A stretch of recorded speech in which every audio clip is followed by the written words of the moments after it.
পায়ে হাত রাখি, বলো যুবক কয়দিন থাকবে যৌবন? এই 35 বছরের যৌবনের জন্য আন্তাশিব্বু ফালা তাহরামু আবাদা, চিরদিন যুবক থাকবে, কোনোদিন বৃদ্ধ হবে না। চিরদিন বৃদ্ধ যৌবন থাকবে, কোনোদিন বৃদ্ধ হবে না।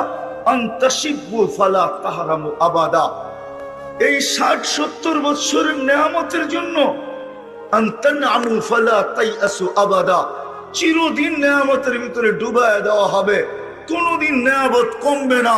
ওয়ালাদাইনা মাসিদ, শুধু নেয়ামত বাড়বেই বাড়বে, কোনোদিন কমবে না। এই 60-70 বছরের নেয়ামত ভোগ করার জন্য চিরদিনের নেয়ামত তুমি বিসর্জিত। কোরআনের কথাই সত্য, ফামা রবিহাত তিজারাতুহুম ওয়া মা কানু মুক্তাদিন, তাইলে তোমাদের ব্যবসা লাভজনক হইল না, তুমি যে বুদ্ধিমান এটার পরিচয় হইল না। আল কাইয়িসু মান দানা নাফসা, তুমি যে বুদ্ধিমান এটার পরিচয় হইল না। পুরো হাদিস বলতেছে তোমার চেয়ে বড় নির্বোধ কেউ নাই।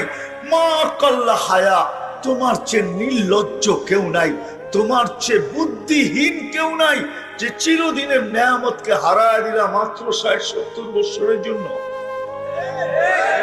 তারপরও তো একটা কথা আছে, মানুষ যতটুক কামায় অতটুক খাইতে পারে না। হ্যাঁ কি সত্য? একমত আপনারা? যতটুক কামায় অতটুক খাইতে পারে? যত সুন্দরী বানায় কয়দিন থাকতে পারে?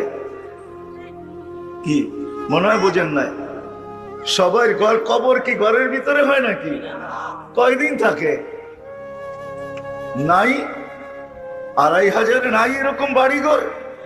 যত সুন্দরী বানা, বড় এরকমও বাড়িওয়ালা আছে, বাড়ি কমপ্লিট কিন্তু ওনার কবরও কমপ্লিট। উনি বাড়ির গেটের পা দিয়েও দেখতে পারে না, না নাই। তো আল্লাহ বলে শোনো, 60-70 বছরের নেয়ামতের জন্য চিরদিনের নেয়ামতকে হারায় ফেললাম।